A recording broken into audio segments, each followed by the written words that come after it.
Hej och välkomna till ett nytt avsnitt av Heavy Metal Hiking. Idag tänkte jag att vi skulle titta lite i andra spektrumet av Gerber-skalan. Förra gången kollade vi på en amerikansk tillverkad Gerber Fastball. Och idag tänker jag då, som väl hjälpte till och lyfta upp Gerbers rykte lite igen. Och idag tänkte jag istället att vi skulle titta på kanske något som mer skälpte Gerbers rykte, i alla fall i knivvärlden så att säga. Det är således en Kina-tillverkad fastbladare. Och det är den beryktade Gerber Ultimate Survivor. För att tala om elefanten i rummet direkt, kan jag meddela att det är även Bear Grylls versionen av Ultimate Survivor. Jag vet inte om den går att få tag i längre. Jag köpte den för många år sedan. Har dammat av den nu, har inte använt den på länge. Värt att säga är väl dock att det finns en ny Ultimate Survivor version ute på marknaden som inte har den här Bear Grylls märkningen och inte en del av det samarbetet. Jag tror dock bara att den finns med halvserrated blad, alltså sågtandat delvis. Yes, så en titt på Gerber Ultimate Survivor alltså. Se om den verkligen är så förskräcklig som många tycker.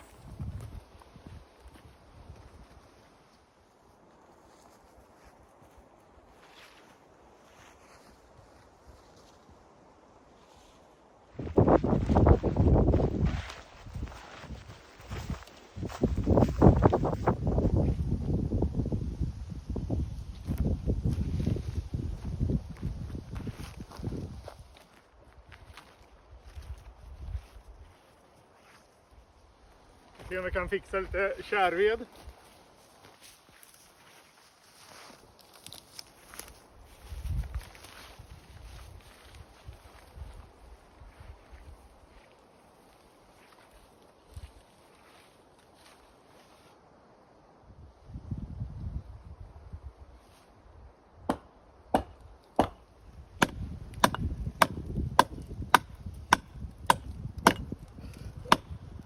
Bättre att göra det här med en såg, men jag har inte med mig det.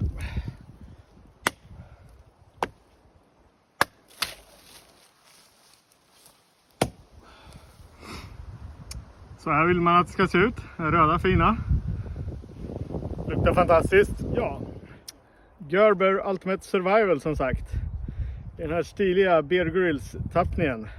Det går väl knappast att missa. Det är väl en av de första invändningarna man kan ha på den här ofantliga överplaceringen av märke på den. Hade vi kanske räckt med den här lilla signaturen. Kanske lite mer subtil Gerber. Men så har de slängt på den här blaffan på handtaget också. Inte jättesnyggt. Så ser den i alla fall ut. Ser ganska trevlig ut. Men färgval och produktplacering känns sådär. Det här är ju som sagt en Kina-tillverkad Gerber. Den är även i den ovanan eller traditionen som Gerber har ibland. Att de inte märker ut vilket stål de har. Och märker man inte ut vilket stål man har så är det extremt sällan något speciellt bra stål. Jag har väl sett några lite rykten om att det skulle vara ett 7CR stål. Gerber brukar dock märka ut vilka knivar som har 7CR. Det är ju inget vidare stål det heller, men tydligen tycker Gerber att det är värt att märka ut. Så förmodligen kan det väl vara något till och med ännu sämre. Vilket gör att den tappar skärpan ganska snabbt. Men å andra sidan är ganska lätt att slipa upp. Vilket ju kan ha sina fördelar om man har den som en överlevnadskniv.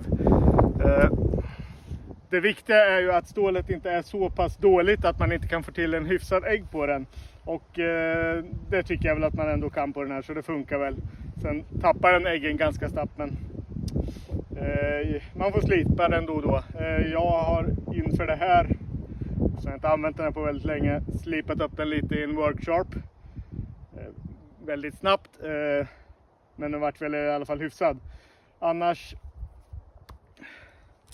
får man i slidan med en liten field sharpener, ett litet diamantbryne. Som ligger så finurligt placerat att den ska ha 22 graders vinkel tror jag. Så att man kan hålla kniven slätt här och få rätt vinkel på äggen direkt. Ganska fiffigt tyckte jag. Vad som inte är så fiffigt är väl att man kan uppenbarligen inte slipa hela äggen eftersom den är i vägen resten av slidan så att säga. Men bättre än inte ha något i alla fall.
När det kommer till själva slidan är den helt okej. Det är en nylonhistoria. Bältesloop. Det är även några små loopar här som man kan fästa den i saker. Bear Grylls varianten får man med den här lilla överlevnadsguiden och lite bokstavering och tecken och sånt. Det tror jag inte är på den nya versionen. Sen sitter det även själva sliddelen på slidan är då av plast och där ingår även ett litet eldstål och en visselpipa och som sagt ett diamantbryne. Så slidan är helt okej. Det som är lite märkligt med den är väl att det syns det är små metallinlägg här på sidan som kanske inte är superbra när man tar i ur kniven. Man får tänka lite på det. Det är ett jättemärkligt koncept tycker jag. Yes. Annars har den ett hyfsat storlek på bladet. Ganska trevlig storlek överlag. Jag lägger väl upp lite spesar här. Slipper jag stå och rabbla om dem. Handtaget är lite gummiaktigt med lite hård plast där framme. Det är inte full tång på den. Tånge. Den går ungefär hit tror jag. Sen är den här lilla krossen eller hammaren på baksidan är alltså separat. Jag tror att jag ska ha en bild på det här. Jag kan lägga upp. Men hyfsat genomgående tång i alla fall. Men inte full som sagt. Jag vet inte om de har lånat det lite. De har ju en annan Gerber-historia. En USA-tillverkad för armén som jag inte kommer ihåg namnet på just nu. Den har ju separerat till tången och bakändan på kniven för att den ska vara helt isolerad om man skär i el och sånt. Om man ska ut i ett flygplan eller något annat så ska kniven vara isolerad från knivbladet. Där är den ju inte om man har en tånge som sticker ut här. Det ser nästan ut som att kanske var där de har tänkt på eftersom jag förstår inte varför man annars inte skulle göra fulltång av den eftersom den nästan är fulltången. Ja, men eller så är det bara en slump. Handtagsmässigt så har den ett ganska rejält handtag. De kan bra hålla i. som sagt ganska stort. Funkar även bra med handskar således. Har 2 hål här för att man ska kunna fästa den på en pinne, göra någon slags spjut av det. Men är man ute i en överlevnadssituation så kanske inte vill man kanske inte sätta sin enda kniv i ändan på en pinne och fiska med något. Ja, man vill gärna inte tappa den. Men möjligheten finns i alla fall. Och som sagt en liten hammare om man ska krossa saker på baksidan också. Bladläggning gör väl att man borde kunna batonera hyfsade bitar med den. Funkar alldeles utmärkt.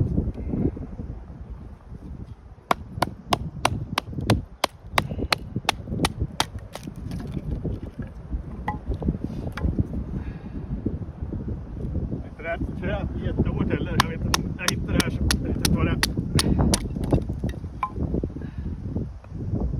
Men inga problem alls. Det känns inte som att det här kommer gå vidare faktiskt. Den här är nog krossbatongen som gäller om man ska dela på något. Något som inte är särskilt snällt mot knivarna.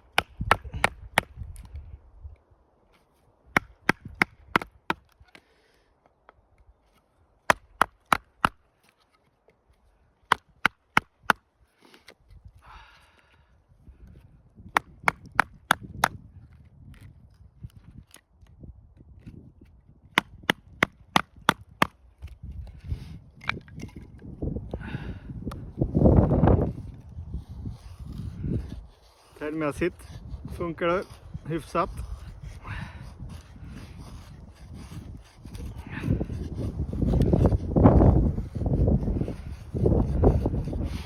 Varken det bästa eller värsta jag har varit med om man säger så.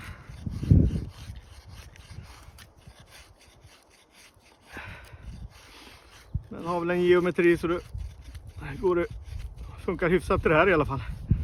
Det är inte superfina men det kan nog bero på den som täljer också.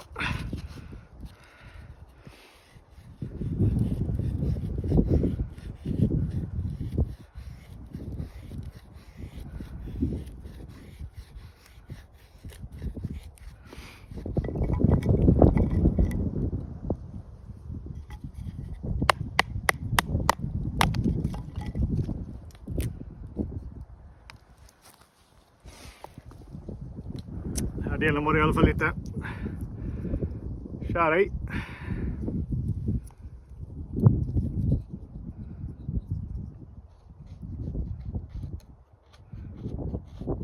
Ska nog gå bra att tända med tror jag. Baksidan av kniven har en liten uttag som är slipat så att man kan använda den på tändstål. Frågar mig inte varför man inte har det på hela, men så är det i alla fall. Känns lite gimmick-aktigt, men det kanske sparar in några kronor i tillverkningskostnaden. Man får som sagt med ett litet eldstål också. Funkar riktigt bra.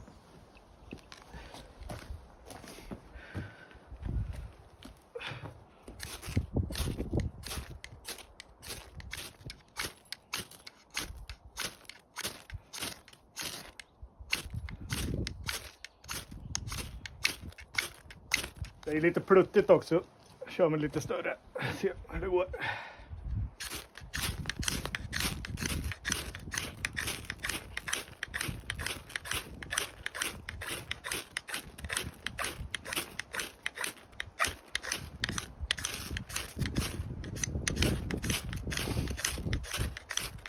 Jag har ju tänkt att den här kärveden skulle fungera ytterligt. Kanske. Så.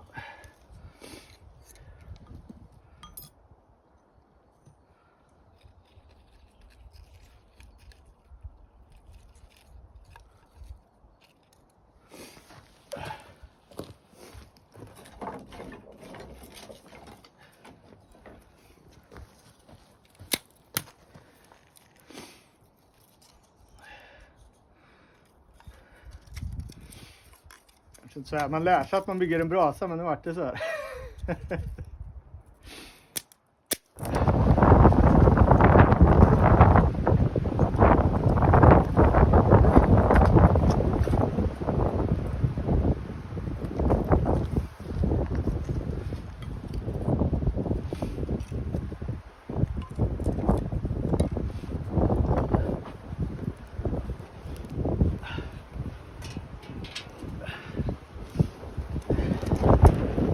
Eld blev det i alla fall.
Samma Sega Chorizo.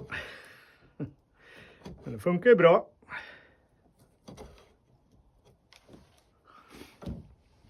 Sammanfattningsvis kan man väl säga att Gerber Ultimate Survivor har väl kanske lite oförtjänt dåligt rykte. Den funkar absolut till det man vill göra med den. Till dess nackdel får väl nämnas stålet. Överlag knivar som inte har uppmärkt stål ska man väl passa sig lite för. Det positiva är väl slidan som är ganska trevlig. Man får med en visselpipa, ett litet tändstål och som funkar helt okej. En liten diamantslip, så visst den är bra med sig på det sättet.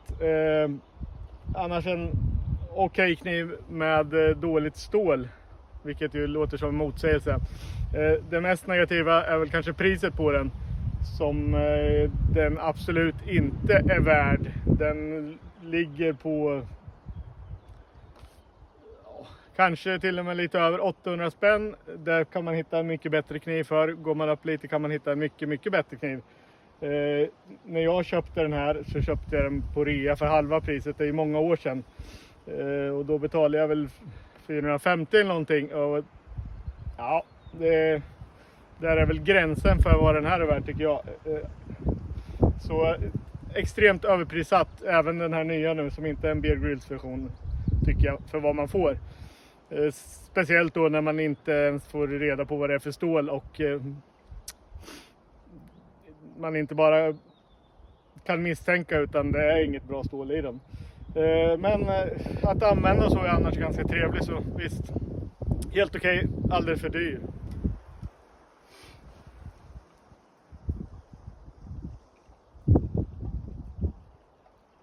Lite kaffe. Och lite korv.